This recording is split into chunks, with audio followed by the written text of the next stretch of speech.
अब बेटा class 10th का द्विघात समीकरण का सीरीज चल रहा है।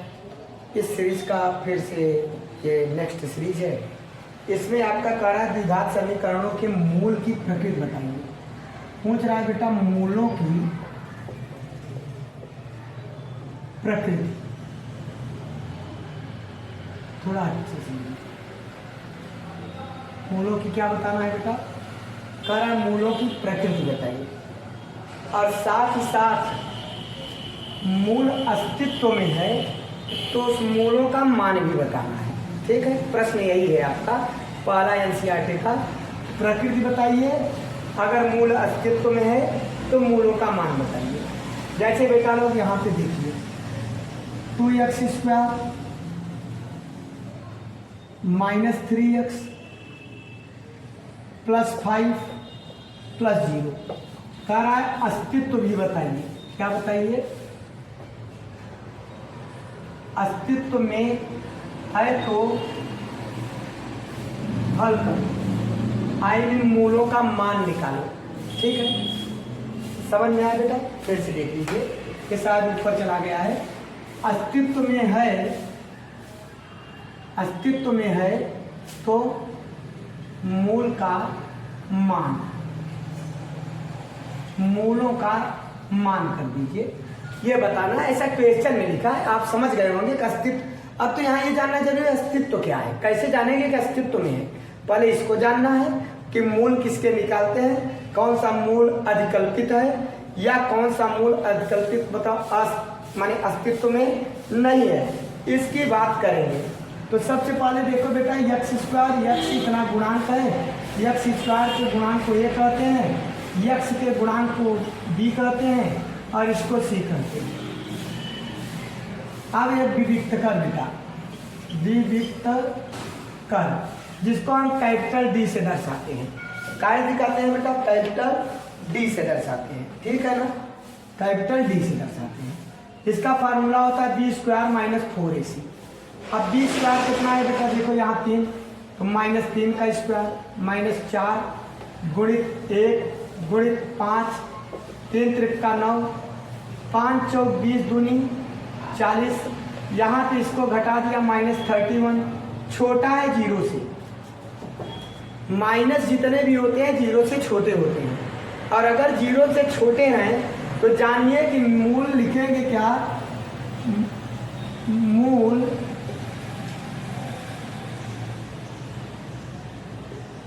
अस्तित्व में नहीं है, या लिख देंगे मूल अधिकल्पित है।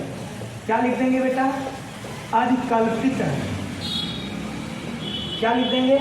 या तो लिख देंगे कि दिए गए जो समीकरण है इसका मूल अधिकल्पित है, या तो फिर लिख देंगे कि मूल अस्तित्व में नहीं है। अब नहीं है कि इसको फिर बेटा क्या नहीं किया जा सकता?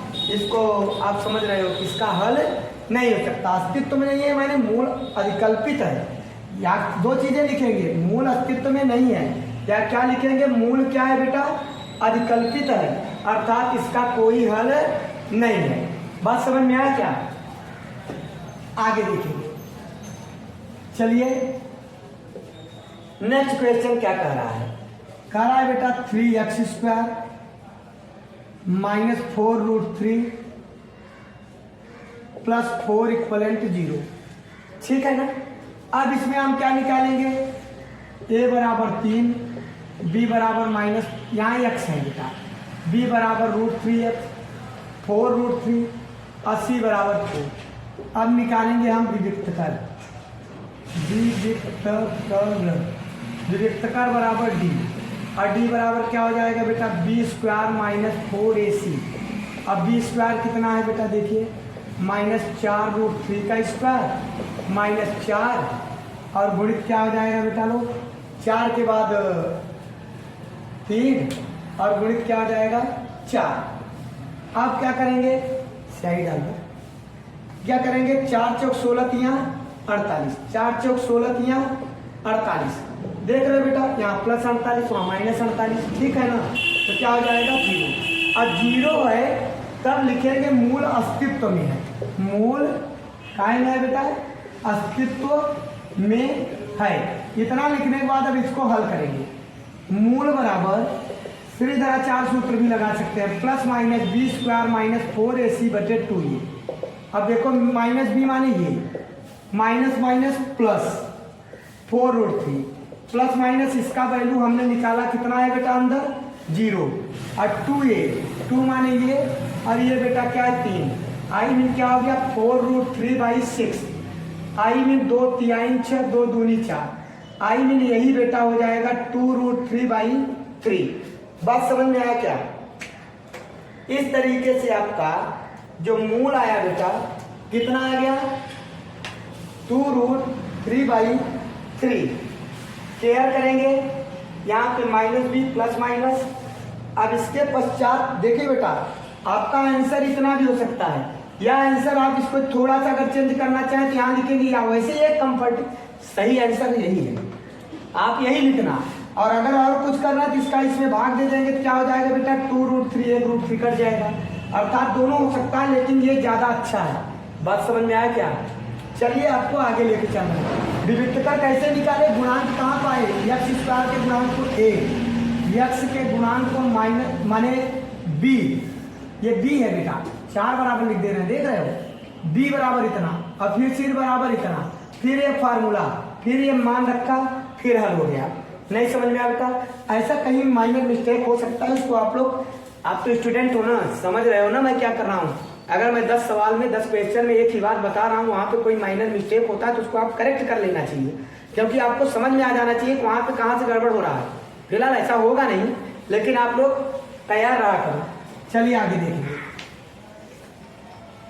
आगे क्वेश्चन आपका क्या है बेटा? अगला क्वेश्चन आपका एक दिया गया है कि द्विघात समीकरण के का ऐसा मान ज्ञात कीजिए। अब अगले में बेटा क्या कह रहा है, के का मान ज्ञात करो। काहे का मान, के का मान बताना है, बताओ। क्वेश्चन क्या है बेटा 2x², ठीक है 2x², 2x², और बेटा क्या दिया है kx, और क्या दिया है बेटा +3 इक्वलेंट, ठीक है। लिखते लिखते इंक कम हो जाता है, इसलिए हमारे एक साथी हैं और वही क्या कर रहे हैं, उसमें इंक डाले हैं। अब देख रहे होंगे आपको अच्छे से दिखाई पड़ रहा है ना बेटा लोग। अब यहाँ पे क्या है कि ये कह रहा है कि मूल बराबर है, के का मान बताओ। यदि मूल बराबर है तो सबसे पहले मूल के बारे में जान लो बेटा। b² - 4ac बराबर 0, तब मूल क्या है बराबर है। b² - 4ac छोटा हो 0 के, तब मूल बेटा क्या है काल्पनिक है। क्या है बेटा काल्पनिक है, या अधिकल्पित है, या अस्तित्व में नहीं है। तीनों बातें याद रखिए। अगर b² - 4ac बड़ा है या बराबर है 0 के, तब वहां क्या है बेटा मूल वास्तविक है। क्या है बेटा मूल वास्तविक है। ये 3 चीजें आप ध्यान रखना।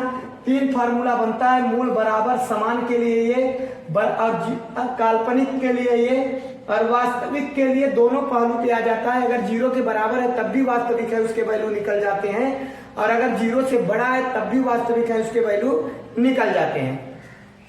इसके लिए कह रहा है, ऐसे क्वेश्चन आपके बोर्ड एग्जाम में आते हैं। कह रहा है मूल बराबर है तो के का मान बताओ। तो मूल बराबर है माने ये फार्मूला हुआ, तो पहले आप इसको लिख लो, a बराबर 2, b बराबर k, c बराबर 3, फिर b² - 4ac बराबर 0 है। लिखेंगे क्योंकि मूल समान है। क्या है बेटा कह रहा है मूल समान है, तो फार्मूला ये। अब b के स्थान पर क्या रखेंगे बेटा k² - 4 × a पर क्या रखेंगे 2, और इस पे क्या रखेंगे k² बराबर 4 दूनी 8 24, उधर गया माइनस था प्लस, k² बराबर इसका बेटा वर्गमूल निकाल लेंगे तो प्लस माइनस हो जाएगा, और वर्गमूल निकालेंगे क्या आएगा, वर्गमूल निकालना आता है नहीं आता है, आई मीन ऐसे बेटा 2 6 जोड़ा बना किसका 2 का, 2 निकाल लिया, और कितने का जोड़ा नहीं बन पाया 2 तिहाई 6 का, अर्थात यही आपका के का वैल्यू हो जाएगा और यही के का आंसर हो जाएगा। जब स्क्वायर वर्गमूल निकालोगे ना तो वर्गमूल प्लस माइनस में लिखे जाते हैं, क्लास 8 की क्लास में पढ़े होंगे आप लोग, है ना। वो आपका प्लस और माइनस में लिखे जाते हैं अगर वर्गमूल लिखेंगे, क्योंकि वर्ग प्लस हो चाहे माइनस हो दोनों का पॉजिटिव होता है। बात समझ में आया ना। चलिए आपको ये समझ गए, करा मूल बराबर है माने ये फार्मूला बराबर है तो मूल बराबर है, ये बराबर है तब के का मान, तो बराबर करके फार्मूला बराबर वाला लगाई दिए और लगाने के बाद यहाँ पे हमने मान रख के का मान निकाल दिया, तब यहाँ पे इसका वर्गमूल निकाला था तो 2√6 आया था, क्योंकि 2 2 जा 4 6 जा समझ रहे हो 24 हो जाएगा। आगे देखिए अगला क्वेश्चन इसी तरीके का है। इस टाइप का जितने भी क्वेश्चन हैं आपको अधिक से अधिक बता दे रहे हैं जिससे आपको कोई भी परेशानी ना हो। और यहाँ भी वही पूछ रहा है, मूल कह रहा है बराबर है। क्या पूछ रहा है बेटा? मूल बराबर है तो के का मान बताओ। अब क्या करेंगे, के का इसमें गुणा करो, पहले के एक्स स्क्वायर, के का इसमें गुणा करो 2kx और प्लस 6 इक्वलेंट 0 लिखेंगे, चूंकि मूल बराबर है इसलिए बी स्क्वायर माइनस 4ac बराबर 0। अब बी पे रखेंगे क्या, अब गुणांक तो आता ही है, a बराबर k, b बराबर -2k और c बराबर 6, ये गुणांक है। b के स्थान पे 2k रखेंगे, 2 दूनी 4k स्क्वायर माइनस 4। अब इसका मान क्या है बेटा, a का मान k, c का मान कितना है बेटा 6 इक्वलेंट 0। अब क्या हो जाएगा 4k स्क्वायर माइनस 6 चौक 24k बराबर 0। अब कामन ले लो बेटा, 4k कामन ले लिया तो क्या बचा k माइनस 6 बराबर 0, तो 4k बराबर 0 तो k बराबर 1 0 आ गया और एक क्या हो जाएगा k बराबर बेटा क्या आ जाएगा 6 आ जाएगा। इस प्रकार से आपका ये जो क्वेश्चन आया इसमें मूल में आपने देखा होगा कि मूल क्या आया बेटा, k बराबर 6 क्यों आया बेटा लोग के बराबर 6, अगला सवाल पर देखेंगे, ये हल कर लिया। और यहाँ पे एक चीज ध्यान रखिएगा, ये के बराबर 0 अमान्य हो जाएगा। क्या हो जाएगा बेटा, अमान्य, क्योंकि अगर के बराबर 0 रख दोगे ना तो ये पूरे के पूरे वैल्यू क्या हो जाएंगे, खत्म हो जाएंगे, है ना। पूरे के पूरे वैल्यू क्या हो जाएंगे बेटा, समाप्त हो जाएंगे, अर्थात यह द्विघात समीकरण को खत्म कर देगा।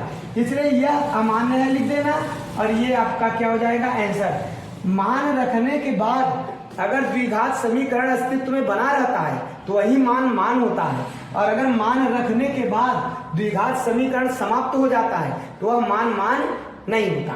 ये भी ध्यान रखिएगा, मान रखते वक्त इतना चेक कर लेना, ठीक है ना, कि कौन सा सही है कौन सा गलत है, ठीक है। आगे देखेंगे, अगले क्वेश्चन में आपको लेके चलते हैं आगे। फिर से इसी प्रकार का क्वेश्चन आपको हल कराते हैं अभी, क्योंकि साधारण क्वेश्चन तो आपको ऑलरेडी आते हैं ना, समझ रहे हो। बी स्क्वायर माइनस 4ac बराबर 0 करके उसका वैल्यू निकाल के 3 फार्मूला जो आपको लिखे थे उसको अच्छे से याद कर लेना, वही लाइफ है, वही चैप्टर का लाइफ है, ध्यान रखिएगा। आगे बेटा दिया है k + 4x स्क्वायर और आपका दिया है बेटा लोग k + 1x, फिर बेटा दिया है +1, कह रहा है मूल बराबर है। क्या कह रहा है बेटा, मूल बराबर है। जब बराबर है तो लिखेंगे a बराबर आपका क्या है k + 4, b बराबर क्या है k + 1, c बराबर क्या है 1 लिखेंगे, चूंकि मूल बराबर है इसलिए बी स्क्वायर माइनस 4ac बराबर 0 से ना शुरू करेंगे। बी स्क्वायर कितना है बेटा, k + 1 का होल स्क्वायर माइनस 4, ए के स्थान पे k + 4, अब c के स्थान पे बेटा कितना है 1 बराबर 0, a square plus b square plus 2ab minus 4k, इसका a + b का होल स्क्वायर कर दिए, समझ रहे हो ना बेटा लोग। यहाँ a square + b square + 2ab minus 4 का गुणा किया तो -4k माइनस 4 चौक 16, क्योंकि 1 का गुणा करेंगे तो वही आएगा। अब क्या हो गया बेटा, इसको सरल कर लो, पहले k स्क्वायर, यहाँ क्या करेंगे -2k और यहाँ पे क्या आ जाएगा -15 बराबर 0। अब इसको हम करेंगे 15 का ऐसा खंड करो कि माइनस है तो घटाने पर 2 आ जाए, तो 5 तिहाई 15 के स्क्वायर त्रिविधि व्यंजक हो गया बेटा, 5 के -3 के अब -15 बराबर 0। आप एक देख पा रहे हो 5 में से 3 निकलेगा तो 2 आएगा और -2 हो जाएगा। इसका अस्तित्व तो नहीं बदलना चाहिए, जो घटाते जोड़ते हैं वो इसी के बराबर होना चाहिए। यहाँ माइनस है तो घटा देते हैं, अगर इनका गुणा करने पे यहाँ भी गुणांक इसको मिला के गुणा किया जाता है गुणांकों का। अगर इनके गुणांकों का गुणा करने पर माइनस है तो घटा के प्राप्त किया जाता है, प्लस है तो यहाँ जोड़ के प्राप्त किया जाता है। इस निशान से कोई मतलब नहीं होता, अंदर जोड़ा घटाया जाता है। ठीक है, यहाँ का निशान तो बाद में उसको खोल देंगे तो काम हो जाएगा।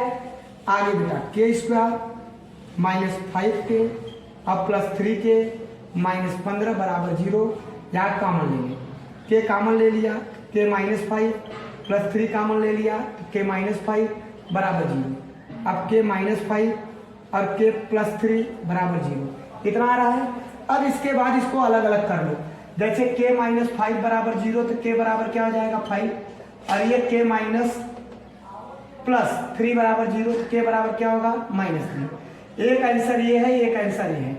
ठीक है बेटा, आपके डबल आंसर इसमें आए और आपको समझ में ही आया होगा कि आंसर क्या है, +5 और -3। क्योंकि ये दोनों मान आप रख देंगे तो अस्तित्व में ही रहेगा, बिना अस्तित्व का नहीं रहेगा। बात समझ में आया नहीं है?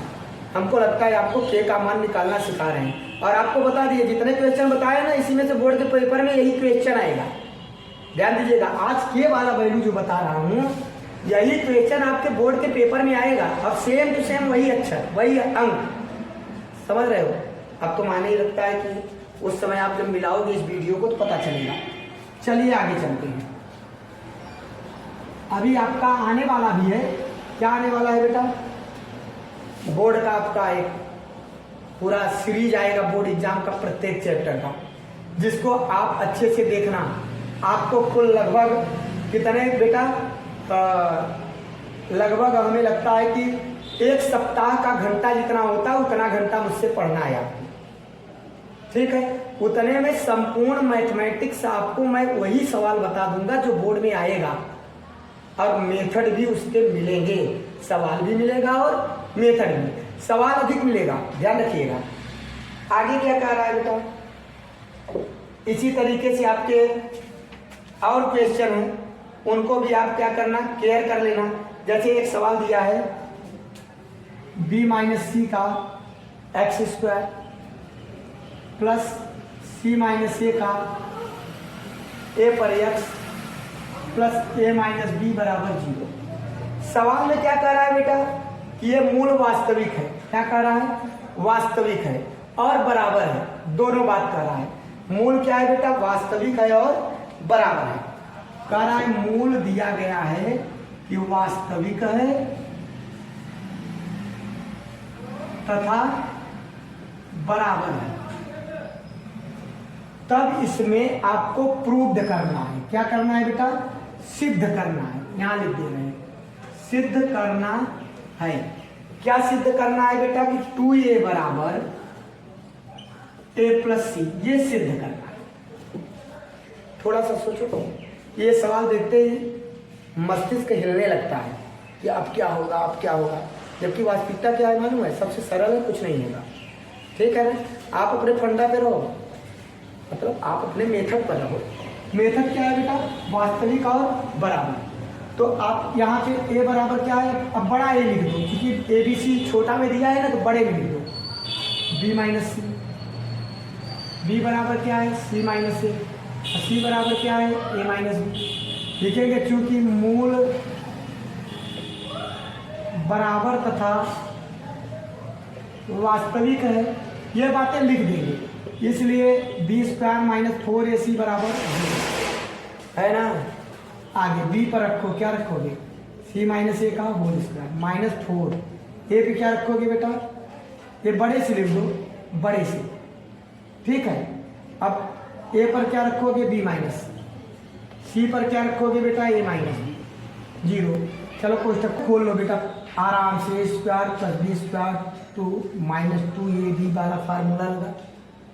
यहाँ -4 उतार लो, b का गुणा ए बी में, b का गुणा बेटा बी स्क्वायर, c का गुणा ए में किया तो ए सी, c का b में किया तो प्लस बी सी बराबर 0। 4 का गुणा भी कर लो, सी स्क्वायर प्लस ए स्क्वायर -2abc नहीं 2ac, 4 का किया तो -4ab, यहाँ किया बेटा तो प्लस 4b स्क्वायर, यहाँ किया बेटा तो क्या हो जाएगा प्लस 4ac, फिर यहाँ किया बेटा तो क्या हो गया -4bc।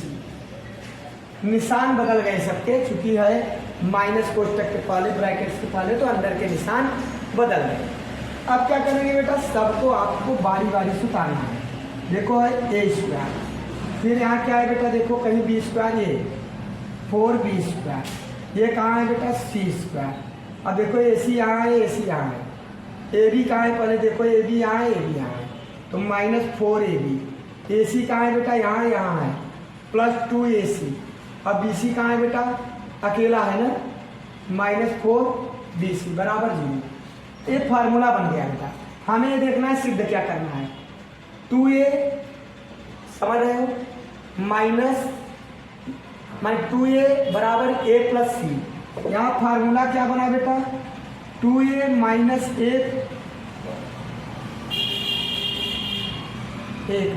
2a minus a minus C का होल स्क्वायर, इसका फार्मूला बन गया। कैसे बनेगा बेटा, देखो 2a, एक मिनट, मैंने वहाँ पे सिद्ध करने के लिए गलत उतारा है, क्लियर कर ले बेटा। यहाँ पे आपका गलत दिया गया है, जो सिद्ध करना है 2b, ये बुक में गलत छपा है बेटा, ध्यान रखिएगा, बुक में गलत छपा था। अब इसको सुधारना है 2b, समझ में आ रहा है। जब 2b करना है तो उस ढंग से इसको करेंगे बेटा। अब ध्यान दीजिए क्या करेंगे, 2b माइनस ए माइनस सी का होल स्क्वायर हो जाएगा। मैं डायरेक्ट बिना देखे कर दिया क्योंकि इसका वैल्यू ही यही बचा। कैसे बचा बेटा, A square plus B square plus C square plus 2ab, देखो 2ab में गुणा करेंगे तो 4, और 2bc देखो ये हो गया, फिर 2ca ये हो गया। बात समझ में आ रहा है ना। तो अर्थात इतना हो गया बेटा। इसका मतलब ये होता है a plus B plus C का होल स्क्वायर का फॉर्मूला जानते होंगे, A square plus B square plus C square plus 2ab plus 2bc plus 2ca। इसके स्थान पे इसको जब आप प्रसार करेंगे तो यही आएगा। अब क्या करेंगे, दोनों पक्षों का वर्गमूल लेने पर, दोनों पक्षों का वर्गमूल लेने पर, वर्गमूल लेंगे क्या बचेगा, 2b माइनस ए माइनस सी बराबर 0। अब 2b बराबर ए माइनस सी उधर चला गया, क्या हो गया, ठीक है, नहीं समझ में, सिंपल सी बात है। यहाँ पे आपका ये दिया है, इसको ए बी सी में बदले, कह रहा है मूल वास्तविक और बराबर है, सिद्ध ये करना है। किताब के बुक में, हमारे जो बुक में है वो बुक में बेटा यार 2a बराबर a प्लस सी सिद्ध करना था। मैंने क्लियर भी नहीं किया है तो वही सुधार देते, ए और ए इधर कैसे हो सकता है ना बेटा, लेकिन फिर भी ये सिद्ध करना है। अब आप जानिए, इसको आप इम्प्रूवमेंट कर लीजिएगा। यहाँ पे आपका 2b बराबर a प्लस सी सिद्ध करना है, और इसको मैंने कुछ नहीं किया, वास्तविक मूल गुणा भाग जितना बचा उतना।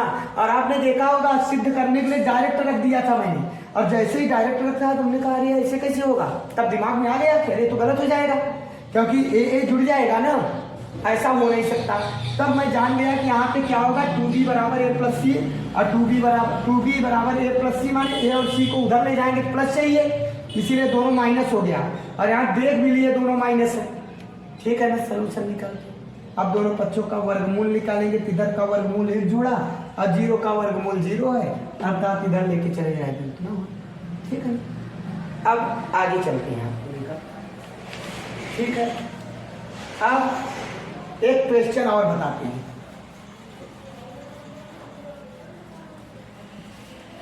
ये जो भी क्वेश्चन बता रहे हैं ये आपके लिए बहुत ही महत्वपूर्ण है, सिद्ध करने का ही क्वेश्चन बताते हैं।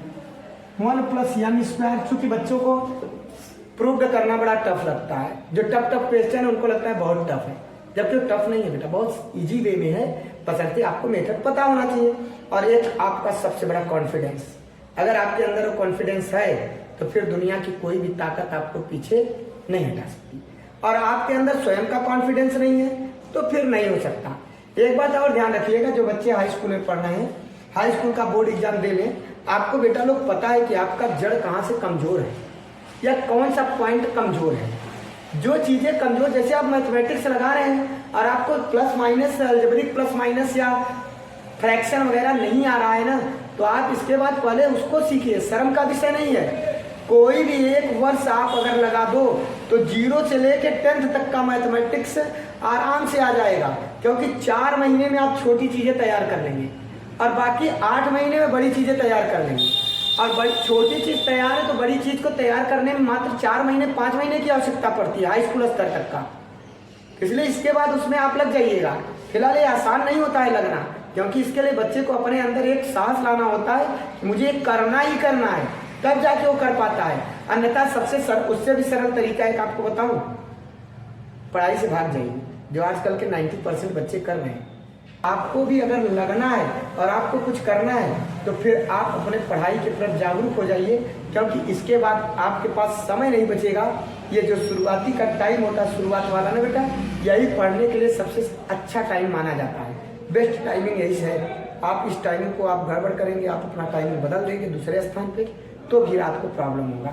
एक क्वेश्चन और बताते हैं जो एग्जाम की दृष्टि से है। बोलना तो बहुत कुछ चाहते हैं लेकिन फिर सोचते हैं कि जाने दीजिए, आप लोगों को ऐसे बच्चों को बुरा ना लग जाए जो पढ़ाई वढ़ाई नहीं कर रहे हैं, ठीक है ना। लेकिन उनको बुरा लगने की बात नहीं है बेटा। आपको मालूम है कब बुरा लगता है? बुरा लगता है बेटा 10 साल के नीचे वाले और 10 साल से 20 साल के ऊपर वालों को। 10 साल के नीचे वाले गुरुओं पर भरोसा करते हैं बेटा। एक बात जानिए, 10 साल के नीचे मतलब समझते हैं 5 तक, 6 तक, 7 तक के बच्चे, मान लीजिए 12-13 साल तक, मान लीजिए 12-13 साल तक के जो बच्चे होते हैं ना, उनको लगता है जो हमारे माता पिता और जो हमारे गुरु कह रहे हैं, मैं एक्सपीरियंस बता रहा हूँ, छोटे बच्चों को भी पढ़ाता हूँ, पढ़ाया भी हूँ, और उनको लगता है कि हमारे जो गुरुदेव कह रहे हैं, हमारे गुरुजी जो कह रहे हैं, हमारे जो माता पिता कह रहे हैं, हमारे लिए बहुत अच्छा कर रहे हैं। फिर आता है एक एज शुरू होता है बेटा 12-13 के बाद 25 साल वाला एज। 25 साल तक के एज में बच्चे जो होते हैं उनको लगता है कि जो माता पिता और ये गुरु कर रहे हैं सब गलत कर रहे हैं, बिल्कुल गलत कर रहे हैं, 100% गलत कर रहे हैं। उनको दुश्मन भरी नज़रों से देखते हैं, यहाँ तक कि उनको क्या क्या नहीं बोल देते हैं इस उम्र के एज के बच्चे। फिर बेटा आता है 25+, आइए 30+ मान लीजिए। 30 में जैसे ही बच्चा प्रवेश करता है फिर वो भरोसा करने लगता है कि हमारे गुरुजी जो कहते थे वो बिल्कुल सही कर रहे हैं और कहे थे, और माता पिता भी जो कह रहे थे और कह रहे हैं वो बिल्कुल सही है। आप समझ रहे हो ना कौन से टाइमिंग में? वो टाइमिंग आपका बेटा है 13 साल से लेके नियर अबाउट 27 साल, या आपका जो ये 10 साल, 12 साल, 13 साल का क्रीम टाइम होता है। यही टाइम आपका ऐसा है जिसमें आपको मात्र समझ में आता है कि गुरुजी और हमारे माता पिता, हमारे शुभचिंतक हमें गलत राह बता रहे हैं, और इसके तत्पश्चात आपको पहले और बाद के सभी समय में यही लोग राइट दिखाई पड़ते हैं। तो राइट और रॉन्ग का डिफरेंस आपको ना भरोसा हो तो जो 30+ है उनसे पूछ लीजिए, ठीक है ना बेटा लोग। एक क्वेश्चन और बताना है। यहाँ पे बेटा लोग x², फिर बेटा लोग क्या दिया है 2mc, उसके बाद बेटा दिया है x, फिर दिया है बेटा लोग +c² - a² बराबर 0। यहाँ पे भी वही कह रहा है बेटा मूल समान है।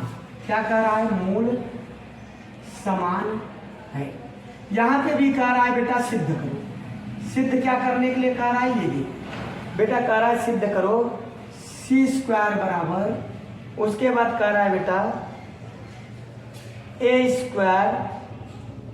1+m²। ये बेटा आपका सिद्ध करने के लिए कह रहा है।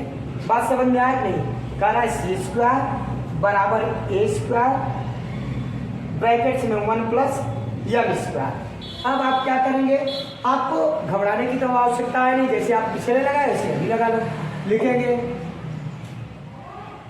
छोटा में ही लिख दो, यहाँ a बराबर 1+m², b बराबर 2mc, c बराबर बेटा c² - a² लिख दो इसी में। फिर लिखेंगे चूंकि मूल समान है, फिर लिखेंगे इसलिए b² - 4ac से ना बी का मान कहाँ रखेंगे बेटा, 2mc का होल स्क्वायर -4, ए बराबर क्या है बेटा 1 + m स्क्वायर, और यहाँ पे क्या है बेटा c स्क्वायर - a स्क्वायर बराबर 0। अब बेटा यहाँ 2 दूनी 4, m स्क्वायर c स्क्वायर -4, 1 का गुणा करेंगे बेटा c square a square, m का गुणा करेंगे बेटा क्या हो जाएगा m स्क्वायर c स्क्वायर, और यहाँ पे m स्क्वायर a स्क्वायर बराबर 0। 1 का गुणा किया तो वही आ गया बेटा c स्क्वायर a स्क्वायर, थोड़ा सा केयर करना, m स्क्वायर का गुणा करेंगे तो m square c square m square a square. अब ब्रैकेट्स को खोल के 4 का गुणा कर लो, बिना सोचे समझे इतना करो, गुणा भाग तो आता है ना, जब गुणा भाग आता है तो जरा सा टेंशन लेना नहीं है। अब इस सवाल को आप देख के याद करो, कितना बड़ा टेंशन होता रहा होगा, अभी देखिए कैसे होगा आपका। 4m square c square -4c square + 4a square -4m square c square, और फिर बेटा +4m स्क्वायर a स्क्वायर बेटा बराबर 0। देखो m स्क्वायर c स्क्वायर से ये तो गया, बात समझ में आया बेटा। अब क्या करेंगे बेटा, यहाँ पे बचा -4c स्क्वायर 4a स्क्वायर और +4m स्क्वायर a स्क्वायर बराबर 0। बेटा इसको उधर लेके चलते हैं, ठीक है, इसको आपका क्या करते हैं, ये a स्क्वायर c स्क्वायर। अब यहाँ पे आप क्या करेंगे बेटा, देखिए c बराबर क्या है देख रहे हो ना, चलो उधर लेके चलते हैं। 4 कामन ले लो, अच्छा तुम लोग -4 कामन ले लो, डायरेक्ट उनको और आसान हो जाएगा। 4 कामन ले लेंगे तो क्या आ जाएगा c स्क्वायर, ये -a स्क्वायर, और यहाँ क्या हो जाएगा बेटा -m स्क्वायर a स्क्वायर बराबर 0। अब क्या होगा, 4 का इसमें भाग दे दो 0 में भाग दिए खत्म। अब लिखेंगे c square -a square -m square a square बराबर 0। अब इन दोनों को उठा लेंगे चलो उधर, तो क्या हो जाएगा बेटा, देखो यहाँ लिख देंगे, यहाँ नहीं यहाँ लिख, इतने में आ जाएगा, ठीक है, इतने में ही आ जाएगा। देखिए कैसे आएगा, अब c स्क्वायर है, a स्क्वायर m स्क्वायर उधर जाएगा, तो क्या हो जाएगा बेटा a square plus m square a square plus, तो c स्क्वायर बराबर a स्क्वायर कॉमन ले लो, जब a स्क्वायर कॉमन ले लेंगे बेटा 1 बचेगा, और क्या बचेगा m स्क्वायर, और यहीं पे सुंदर सा लिखो क्या प्रूव्ड, क्योंकि यही तो सिद्ध करना है, देख रहे हो ना, यही सिद्ध करना है, यही प्रूव्ड करना था, नहीं करना था। अब आपको समझ में आ रहा होगा कि वास्तविकता यह है कि अगर हमको बेस तैयार है, हमको प्लस माइनस जोड़ घटाना गुणा भाग जो भी होता है वो सब तैयार है, उसके तत्पश्चात हमको फार्मूलाज तैयार है, तो बेटा फिर किसी भी प्रकार का कोई आपको दिक्कत नहीं होगा। देख बेटा, आई होप कि आपको जो भी चीजें मैंने बताया ये आपको समझ में आया होगा। आपका एक एक क्वेश्चन बताया आपके एनसीईआरटी का, और इसके अलावा एनसीईआरटी के अलावा आपके जो बोर्ड एग्जाम के दृष्टिकोण से बहुत ही इम्पोर्टेंट थे वो सभी क्वेश्चन आपको यहाँ पे मैंने प्रूव्ड किया, और उसके वैल्यू जिसके निकाले थे वैल्यूज निकाला, और अब अगला चैप्टर आपको पुनः लेके आएंगे। लेकिन बेटा लोग अगर आप वीडियो देख रहे हैं तो वीडियो को क्या करिए बेटा लोग, लाइक सब्सक्राइब कर देना चाहिए, क्योंकि जिस गुरु का वीडियो आप देख रहे हैं उस गुरु का सबसे बड़ा गुरु दक्षिणा क्या है, यही है आपका लाइक और सब्सक्राइब। इसके अलावा अगर एक्स्ट्रा गुरु दक्षिणा देना चाहते हैं तो अपने साथियों को भी बताइए, शेयर कर दीजिए, साथी लोग भी उसको देख लें, जिससे उनका भी हो जाएगा, तो उससे हमारा एक प्रॉफिट हो जाएगा कि छात्रों की संख्या, शिष्यों की संख्या भी बढ़ेगी, और हमारा जो ये मेहनत है वो अधिक से अधिक बच्चों के पास तक पहुंच सकेगा। और फिलहाल धन्यवाद।